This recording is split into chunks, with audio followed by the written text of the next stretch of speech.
the best proactive tech deck in the game. Moving on to another change, with the recent change of Sam Wilson, Hydra Stomper move remains one of the best proactive tech decks in the game.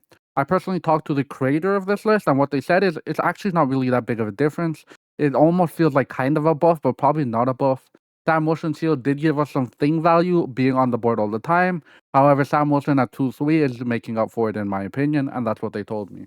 This deck is incredibly strong still, and I think most of its strength comes from one thing, which I stated last week as well. Cosmo and Juggernaut are just going to make the best proactive tech deck. So we're not asking what's the best proactive tech to run. We're asking what is the best Cosmo and Juggernaut deck, and that will be the best proactive tech deck. And this list naturally, like I said last week, has a lot going for it.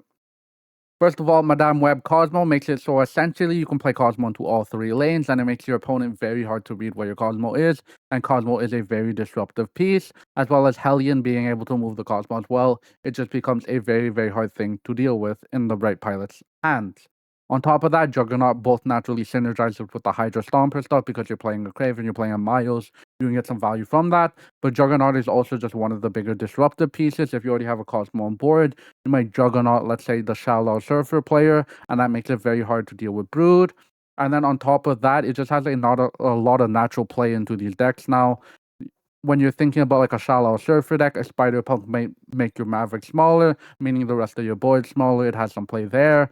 I think first stats could possibly hit the Carter. Actually, it's more than likely to hit one of the two front lanes, and I can get a lot of value into that lane.